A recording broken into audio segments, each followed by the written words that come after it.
राधे राधे। श्री शिवाय नमस्तुभ्यम। ओम नमः शिवाय। जय माता दी।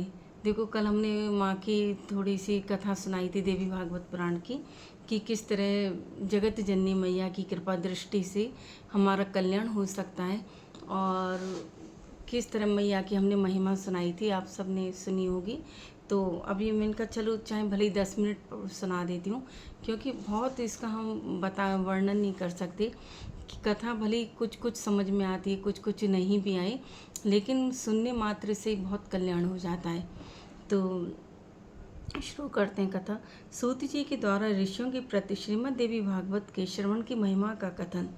जगत के श्रेष्ठ कार्य में जो उत्पत्ति रूपा, रक्षा कार्य में जो पालन शक्ति रूपा, संहार कार्य में जो रौद्र रूपा हैं, संपूर्ण विश्व प्रपंच जिनके लिए क्रीड़ा स्वरूप है, जो परा, पश्यंती, मध्यमा तथा बैखरी वाणी में अभिव्यक्त होती हैं, और जो ब्रह्मा विष्णु महेश द्वारा निरंतर आराधित हैं, वे प्रसन्न चित्त वाली देवी भगवती मेरी वाणी को अलंकृत करें, शुद्ध करें।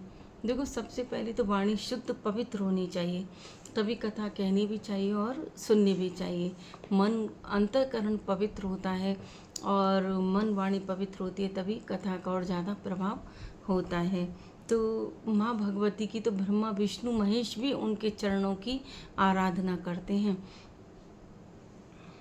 भद्रकाश्रम निवासी प्रसिद्ध ऋषि श्री नारायण तथा नरों में श्रेष्ठ श्री नर भगवती सरस्वती और महर्षि वेद व्यास को प्रणाम करने के पश्चात ही ये जय इतिहास पुराण आदि सदग्रंथों का पाठ प्रवचन करना चाहिए। ऋषिगण बोले, हे सूत जी, हे महामते, हे व्यास शिष्य, आप दीर्घजीवी हों। आप हम लोगों को नानाविध पुण्य प्रदायिनी एवं मनोहारिणी कथाएं सुनाते रहते हैं। भगवान विष्णु के सर्व पाप विनाशक, परम पवित्र एवं उन अवतार कथाओं से संबंधित अद्भुत चरित्रों को हमने भक्तपूर्वक सुना, और इसी प्रकार हमने भगवान शिव के अलौकिक चरित्र तथा भस्म और रुद्राक्ष के ऐतिहासिक महात्म का श्रवण आपके मुखारविंद से किया। हम लोग अब ऐसी परम पावन कथा सुनना चाहते हैं जो बिना प्रयास के ही मनुष्यों को भोग एवं मोक्ष प्रदान करने में पूर्ण रूप से सहायक हो। हे महाभाग, अतः आप उस कथा का वर्णन करें जिसके द्वारा मानव कलयुग में भी सिद्धियां प्राप्त कर ले, क्योंकि हम आपसे बढ़कर किसी अन्य को नहीं जानते हैं जो हमारी शंकाओं का निवारण कर सके। देखो, माँ की सच्चे मन से आराधना अगर हम करते हैं तो सिद्धियां भी हम प्राप्त कर सकते हैं माँ की, लेकिन मन वाणी पवित्र होनी चाहिए, तभी माँ कृपा करती हैं। अंतःकरण पवित्र होना चाहिए और माँ के ऊपर विश्वास होना चाहिए, तभी माँ कल्याण करती हैं। सूत जी बोले, हे महाभाग ऋषियों, आप लोगों ने लोक कल्याण की भावना से अत्यंत उत्तम प्रश्न किया है। अतः मैं आप सभी के लिए समस्त शास्त्रों का जो सार है उसे पूर्ण रूप से बताऊंगा। समस्त तीर्थ, पुराण और व्रत अपनी श्रेष्ठता का वर्णन करते हुए तभी तक गर्जना करते हैं जब तक मनुष्य श्रीमद् देवी भागवत का सम्यक रूप से श्रवण नहीं कर लेता। मनुष्यों के लिए पाप रूपी अरण्य तभी तक दुखप्रद एवं कंटक में रहता है जब तक श्रीमद् देवी भागवत रूपी परशु कुठार उपलब्ध नहीं हो जाता। मनुष्यों को उपसर्ग ग्रहण रूपी घोर अंधकार तभी तक कष्ट पहुंचाता है जब तक श्रीमद् देवी भागवत रूपी सूर्य उनके सम्मुख उदित नहीं हो जाते। ऋषिगण बोले, हे वक्ताओं में श्रेष्ठ महाभाग सूत जी, आप हमें ये बताएं कि यह श्रीमद् देवी भागवत पुराण कैसा है, उसके श्रवण की विधि क्या है, उस पुराण को कितनी दिनों में सुनना चाहिए, उसके श्रवण की अवधि में पूजन विधान क्या है, प्राचीन काल में किन किन मनुष्यों ने इसे सुना और उनकी कौन कौन सी कामनाएं पूरी हुई। सूत जी बोले, देखो, व्यासपीठ पे तो यह है कि बिना देखे भी कथा कर लेते हैं, थोड़ा बहुत, कभी थोड़ा बहुत जैसे देखा कभी देख लिया, तो ये रहता है। भागवत की कथा तो इस तरह से श्रीमद् देवी भागवत में इनका थोड़ा और विस्तार से समझा के इसलिए पढ़ के सुना रही हूँ। और इसके पढ़ के या ऐसे कैसे भी सुनाओ, मतलब सुनने मात्र से, पढ़ने मात्र से बहुत पुण्य की प्राप्ति होती है। सूती जी बोले, प्राचीन काल में पराशर ऋषि द्वारा सत्यवती के गर्भ से विष्णु के अंश स्वरूप मुनि व्यास उत्पन्न हुए, जिन्होंने वेदों का 4 विभाग करके उन्हें अपने शिष्यों को पढ़ाया। पतितों, ब्राह्मण धर्मों, वेदाध्ययन के अनाधिकारियों, स्त्रियों एवं दूषित बुद्धि वाले मनुष्यों को धर्म का ज्ञान कैसे हो। देखो, इसमें भी लिखा है कि जो मतलब दूषित बुद्धि है जिनकी, और धर्म को जो जानना नहीं चाहते, जानते नहीं, उनको ये सुनाने से कोई फायदा नहीं है। मन में ऐसा विचार करके भगवान बादरायण व्यास जी ने उनके धर्म अर्थ पुराण संहिता का प्रणयन किया। धर्म ज्ञानार्थ पुराण संहिता का प्रणयन किया। उन भगवान व्यास मुनि ने 18 पुराणों एवं महाभारत का प्रणयन करके सर्वप्रथम मुझे ही पढ़ाया। इसमें ये पूरा दिया हुआ है कि किस किस तरह उन्होंने बताया।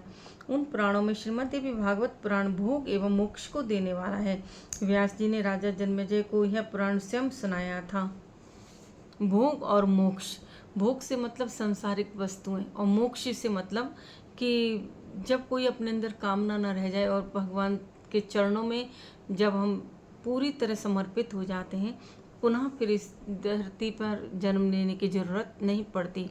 पूर्व काल में इन जन्मेजय के पिता तथा परीक्षित तक्षक नाग द्वारा काट ली गई थी। अतः पिता की संशोधि शुभ गति के लिए राजा ने तीनों लोकों की जननी देवी भगवती का विधि पूर्वक पूजन करके 9 दिनों तक व्यास जी के मुखारविंद से श्रीमद् देवी भागवत पुराण का श्रवण किया। इस नवा यज्ञ के संपूर्ण हो जाने पर राजा परीक्षित ने उसी समय दिव्य रूप धारण करके देवी का सालोक्य प्राप्त किया। राजा जन्मेजय अपने पिता की दिव्य गति देखकर और महर्षि वेद व्यास की विधिवत पूजा करके परम प्रसन्न हुए। सभी 18 पुराणों में यह श्रीमद् देवी भागवत पुराण सर्वश्रेष्ठ है और धर्म अर्थ काम तथा मोक्ष को प्रदान करने वाला है। जो लोग सदा भक्ति श्रद्धा पूर्वक श्रीमद् देवी भागवत की कथा सुनते हैं, उन्हें सिद्धि प्राप्त होने में रंच मात्र भी विलम्ब नहीं होता। इसलिए मनुष्यों को इस पुराण का सदा पठन श्रवण करना चाहिए। पूरे दिन की आधे समय तक, चौथाई समय तक, मुहूर्त भर अथवा एक क्षण भी जो लोग विद भक्ति पूर्वक इसका श्रवण करते हैं, उनको कभी भी उनकी दुर्गति नहीं होती।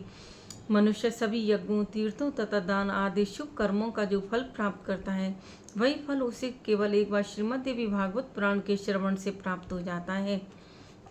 देखो कितना पुण्य बताया कि जीवन में जो व्यक्ति कितना भी पुण्य कर ले, कितना भी मतलब यज्ञ तप, लेकिन श्रीमद् देवी भागवत का एक बार श्रवण करने मात्र से अत्यंत पुण्य की प्राप्ति होती है।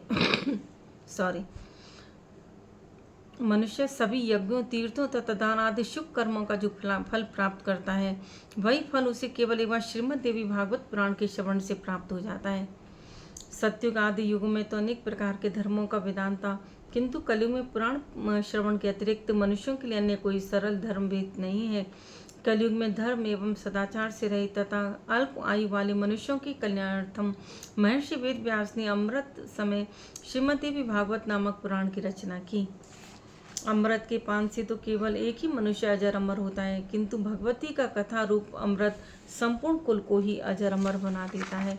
देखो कितनी सुंदर बात कही है कि अगर व्यक्ति अमृत पी ले तो एक बार ही अजर अमर होगा, और किंतु भगवती के कथा रूप अमृत का तो संपूर्ण कुल को ही अजर अमर बना देता है। इतना इसका प्रभाव है कि एक व्यक्ति भी अगर सुन लेता है तो संपूर्ण कुल का उद्धार हो जाता है। इसमें बताया गया है श्रीमद् देवी भागवत के कथा श्रवण में महीनों तथा दिनों का कोई नियम नहीं है, अतः मानवों द्वारा इसका सदाई सेवन पठन श्रवण किया जाना चाहिए। आश्विन, चैत्र, माघ तथा आषाढ़ इन महीनों के चारों नवरात्रों में इस पुराण का श्रवण विशेष फल प्रदान करता है। अतः श्रीमद् देवी भागवत का यह नवा यज्ञ संपूर्ण समस्त पुण्य कर्मों से अधिक फलदायक होने के कारण मनुष्यों के लिए विशेष पुण्यप्रद कहा गया है।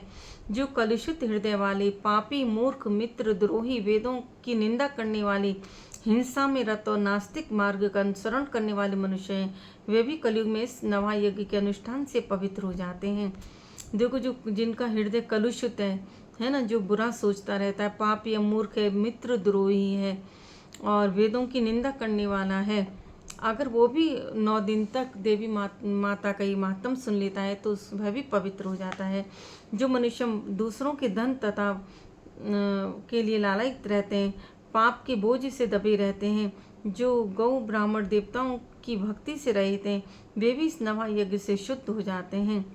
जो मनुष्य दूसरों के धन तथा पराई स्त्रियों के लिए लालयित रहते हैं, पाप के बोझ से दबे हुए हैं और जो गौ ब्राह्मण देवताओं की भक्ति से रहते हैं, वे भी इस नवायुग से शुद्ध हो जाते हैं। जो फल कठिन तपस्याओं, व्रतों, तीर्थ सेवन अनेक वेद दान नियमों यज्ञों हवन एवं जप आदि करने से प्राप्त नहीं होता है, वह फल मनुष्यों की श्रीमद् देवी भागवत के नवायज्ञ से प्राप्त हो जाता है। हे विप्रो, गंगा, गया, काशी, नैमिषारण्य, मथुरा, पुष्कर तथा बद्रिकारण्य भी मनुष्यों को उतना शीघ्र पवित्र नहीं कर पाते हैं जितना कि श्रीमद् देवी भागवत का यह नवायज्ञ लोगों को पवित्र कर देता है। अतएव श्रीमद् देवी भागवत पुराण सभी पुराणों में श्रेष्ठतम है। इसे धर्म, अर्थ, काम तथा मोक्ष की प्राप्ति का उत्तम साधन माना गया है।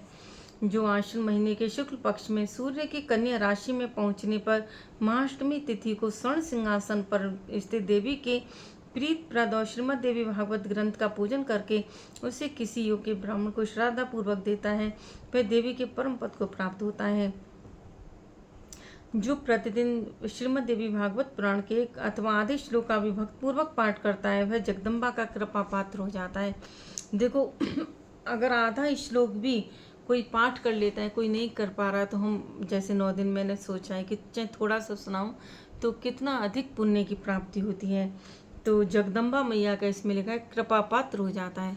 महामारी से उत्पन्न उपद्रवों के भीषण भय तथा समस्त प्रकार के उत्पात, उल्कापात, भूकंप, अतिवृष्टि, अनावृष्टि आदि इस श्रीमद् देवी भागवत पुराण के श्रवण मात्र से विनिष्ट हो जाते हैं।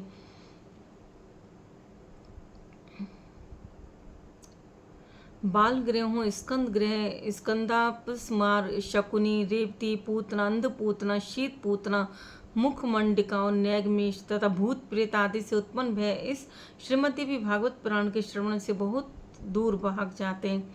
देखो कोई भी कितना भी भूत प्रेत का डर हो, कैसा भी डर हो, वो इससे सुनने मात्र से दूर हो जाते हैं। जो व्यक्ति भक्ति भावों से देवी के इस भागवत पुराण का पाठ अथवा श्रवण करता है, वह धर्म, अर्थ, काम और मोक्ष प्राप्त कर लेता है।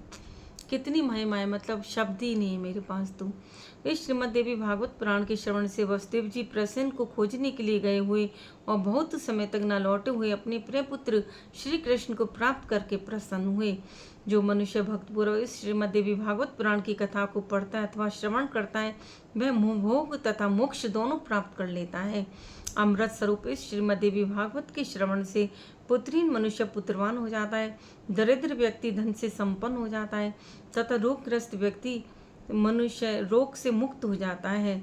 बंध्या स्त्री, एक संतान वाली स्त्री अथवा वह स्त्री जिसकी संतान पैदा होकर मर जाती है, वे भी श्रीमद् देवी भागवत पुराण सुनकर दीर्घ आयु वाला पुत्र प्राप्त करती हैं।